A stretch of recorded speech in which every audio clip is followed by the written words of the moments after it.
Hello good morning, my name is Rajni. Progressive life के YouTube मंच पर आप सभी का स्वागत है। चैनल को लाइक से सब्सक्राइब कर दीजिए ताकि ऑल नोटिफिकेशन आप लोगों तक पहुंच सके। चलो क्वेश्चन नंबर यहाँ पे 11 देखो। In the given figure A B parallel है डी एफ के एंड ए बी बराबर सी डी बराबर E F if the area of triangle A E D बराबर 8 centimetre square and the area of the quadrilateral A B C E is 22 centimetre square. The area of the triangle B C F का मान बताना हमें। देखो दिए गए आकृति में ए बी पैरेलल है डी एफ के, ए बी पैरेलल है डी एफ के और ए बी बराबर है किसके, सी डी के, बराबर है ई एफ के। यहाँ पर ये वाला ई और एफ, ठीक है। तो ट्राइंगल बी सी एफ, यहाँ पर बी सी एफ का क्षेत्रफल है हमारा, बी सी एफ ये 8 सेंटीमीटर स्क्वायर है और चतुर्भुज ए बी सी ई का क्षेत्रफल, ए बी सी ई का क्षेत्रफल कितना है, 22 सेंटीमीटर स्क्वायर है। तो ट्राइंगल बी सी एफ का मान बताना। ए ई डी ये यहाँ पर ए ई डी की वैल्यू कितनी दे रखी है, 8 सेंटीमीटर है। तो हमें इस वाली की वैल्यू बतानी है, ठीक है। इसका क्षेत्रफल कितना होगा वो हमें बताना है। चलिए देखो यहाँ पर ये वाली साइड और ये वाली साइड हमारी दोनों इक्वल हैं, ये वाली साइड और ये वाली साइड इक्वल है। अब यहाँ पर देखिए कि जब हमारा ये देखो यहाँ पर ये वाली साइड और ये वाला एंगल, ठीक है, और ये वाली साइड भी तो दोनों आपस में इक्वल होंगे। जितना हमारा एज इसकी होगी उतनी ही इसकी होगी, जितनी इसकी होगी उतनी ही इसकी होगी, क्योंकि ये वाला एंगल और ये वाला एंगल हमारा बराबर है, ठीक है। अगर हमारा 22 सेंटीमीटर स्क्वायर है तो ये भी 22 सेंटीमीटर होगा। अगर ये 8 सेंटीमीटर है तो ये वाला भी 8 सेंटीमीटर होगा। तो हमें इसने पूछा का है ट्राइंगल बी सी एफ। इसने क्या पूछा हमें, ट्राइंगल बी सी एफ की जो वैल्यू है वो 8 सेंटीमीटर स्क्वायर है। ये उसका पूछ रहा है ना एरिया का, तो एरिया यहाँ पर ये स्क्वायर में हो जाएगा। तो इसमें ऑप्शन अब हमारा क्या होगा, इसमें ऑप्शन हमारा यहाँ पर डी होगा। क्वेश्चन नंबर यहाँ पे 12 देखिए क्या है। Find the area of parallelogram P Q R S S P S की बराबर value 10 centimetre, R Q 20 centimetre and triangle P 60 degree है। समानांतर चतुर्भुज पी क्यू आर एस का क्षेत्रफल ज्ञात कीजिए यदि पी एस 10 सेंटीमीटर है, आर क्यू 20 सेंटीमीटर तथा ट्राइंगल पी 60 डिग्री है। इसकी वैल्यू हमें बतानी है। देखो सबसे पहले यहाँ पर क्या बनाएंगे, एक पैरेललोग्राम बनाएंगे हम, ठीक है। यहाँ पर एक हमने पैरेललोग्राम बना दिया। उसके बाद ये कह रहा है कि यहाँ पर पी क्यू आर एस, जो पी एस की वैल्यू है वो 10 सेंटीमीटर है, आर क्यू की वैल्यू है 20 सेंटीमीटर। हमें जो यहाँ पर एंगल दे रखा है 60 डिग्री दे रखा है। देखो मैंने 2 तरीके बताए थे पैरेललोग्राम निकालने के लिए। अगर सिंपल दे देगा आपको तो 1/2 बेस इंटू हाइट, मतलब कि अगर आपको एंगल ना दे तो ये वाला फॉर्मूला यूज़ करेंगे। अगर आपको यहाँ पर एंगल दे देगा, यहाँ पे एरिया ऑफ किसका, पैरेललोग्राम का, अगर यहाँ पर एंगल दे देता है तो क्या करेंगे, साइड आएगा हमारा पी एस और आर क्यू और साइन एंगल है 60 डिग्री। पी एस की वैल्यू है यहाँ पर 10, ठीक है, और इसकी वैल्यू आर क्यू की 20 है। साइन 60 की वैल्यू होती है √3/2।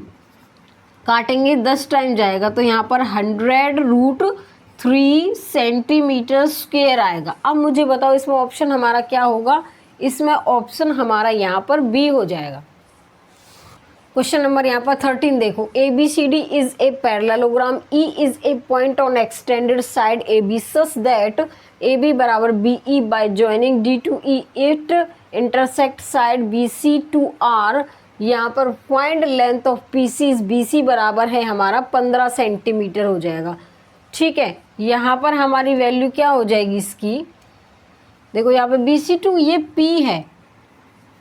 देखो ए बी सी डी एक समानांतर चतुर्भुज है। भुजा ए बी को बिंदु ई तक इस प्रकार बढ़ाया गया है कि ए बी बराबर बी ई, डी को ई से मिलाने पर यह बी सी को बिंदु पी पर प्रतिच्छेद करती है। पी सी की लंबाई बतानी है यदि बी सी की वैल्यू 15 सेंटीमीटर हो तो। सबसे पहले हम बनाएंगे यहाँ पर एक parallelogram, A B C D. उसके बाद ये कह रहा है भुजा ए बी को बिंदु ई तक इस प्रकार बढ़ाया जाता है। यहाँ पर कोई पॉइंट हमारा ई है, उसको बढ़ाया गया है। ए बी बराबर हो जाएगा बी ई। डी को ई से मिलाने पर, देखो अब ये क्या कह रहा है, डी को ई से मिलाने पर, यहाँ पर डी को ई से मिलाने पर बिंदु बी सी को पी पर प्रतिच्छेद करता है। यहाँ पर कोई पॉइंट पी है जो इंटरसेक्ट कर रहा है आपस में। पी सी की लंबाई, जो ये पूरे पी सी की लंबाई, देखिए यहाँ पर कह रहा है पीसी की लंबाई हमें यहाँ से यहाँ तक लंबाई बतानी है। इस पूरे की लंबाई 15 सेंटीमीटर है। देखो यहाँ पर जब ये वाला हमारा ट्राइंगल और ये वाला ट्राइंगल हमारा इक्वल है, जितना एंगल ये होगा इतना ये होगा, जितना ये होगा इतना ये होगा, आपस में ये इक्वल होंगे। देखो ये आपस में क्या होंगे, कॉन्ग्रुएंट होंगे। कॉन्ग्रुएंट का मतलब ये सर्वांग सम होंगे। सर्वांग सम होंगे मतलब कि जितना एंगल ये है उतना ही ये होगा, आपस में दोनों क्या होंगे, इक्वल होंगे। जब आपस में ये दोनों इक्वल होंगे तो ये वाली ट्राइंगल और ये वाली ट्राइंगल दोनों आपस में इक्वल हो जाएंगी। उसके बाद ये पूरा यहाँ से यहाँ तक 15 सेंटीमीटर थे। ऑब्वियस सी बात है कि यहाँ से यहाँ तक कितना हो जाएगा, 7.5 सेंटीमीटर हो जाएगा। इसने पूछा हमें क्या था, पीसी की वैल्यू पूछी थी, 7.5 सेंटीमीटर होगी। यही इसका आंसर हो जाएगा हमारा। अब मुझे बताओ इसमें ऑप्शन अब हमारा क्या हो सकता है। इसमें ऑप्शन हमारा यहाँ पर ए होगा। क्वेश्चन नंबर 14 देखिए यहाँ पे क्या है, ABCD is a parallelogram, E and F are centroid of triangle ABD and BDC respectively. Find the length of EF is length of diagonal AC बराबर है 12 सेंटीमीटर के। ABCD एक समानांतर चतुर्भुज है।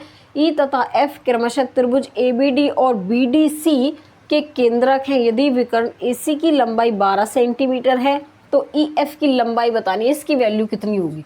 सबसे पहले हम यहाँ पर बनाएंगे ABCD एक समानांतर चतुर्भुज बनाएंगे, ठीक है। यहाँ पर हमने बना दी। उसके बाद यहाँ पर ABCD, उसके बाद कह रहा है सेंट्रॉइड ट्राइंगल ABD, सेंटर है कोई ट्राइंगल ABD का, ठीक है। उसके बाद यहाँ पर ये कह रहा है एंड BDC का find the length of the EF length. यहाँ पर इसके क्या बना देंगे, डायगोनल बना देंगे। यहाँ पर कोई हमारा ये सेंट्रॉइड O माना है इसका। अब यहाँ पर जो AC की वैल्यू है, इस पूरे की वैल्यू 12 सेंटीमीटर है, ठीक है। उसके बाद ये कह रहा है हमारा EF की लंबाई ज्ञात करनी है। हमें किसकी करनी है, यहाँ पर कोई पॉइंट हमने E माना और ये हमने F माना। इसको हम किस रेशो में कन्वर्ट करेंगे, ये 2:1 में होगा, ये 1:2 में होगा। हमने ये लाइन डायगोनल है। अब इसका आधा सेंटर मतलब कि हमने देखो यहाँ पर 2 हमारे पॉइंट हैं। उसके बाद यहाँ पर देखो, यहाँ पर एक कट सेंटर है। इसका जो अनुपात होगा, रेशो होगा, एक तो 2:1 होगा, उसके बाद दूसरा वाला 1:2 हो जाएगा। अब यहाँ पर हमें टोटल इसकी जो लेंथ है 12 है और E और F की देखो, यहाँ से यहाँ तक EF की भी बतानी। सबसे पहले देखो यहाँ से यहाँ तक कितनी है, 2 और 1 3 और ये 3, कितना हो गया 6। हमें किसकी बतानी थी, EG की बतानी थी, ठीक है। EG कह लो या EF कह लो। EF क्रमशः ABCD के केंद्रक है, तो E और F तो इसके केंद्रक है, तो E और G की बतानी थी हमें। देखिए यहाँ पर ये EG नहीं है, ये EF है, ठीक है, ये EF है। तो E की और F की बतानी है हमें। ये 1 है और ये 1, कितना हो गया यहाँ पर देखो 12/6, 1 + 1, तो यहाँ पर 12/6 2, 3 टाइम जाएगा इससे, ये 4 टाइम, तो यहाँ पर क्या आएगा हमारा 4 सेंटीमीटर आ जाएगा। EF की जो लेंथ है 4 सेंटीमीटर है। अब मुझे बताइए इसमें ऑप्शन हमारा क्या हो सकता है, इसमें ऑप्शन हमारा C होगा यहाँ पर।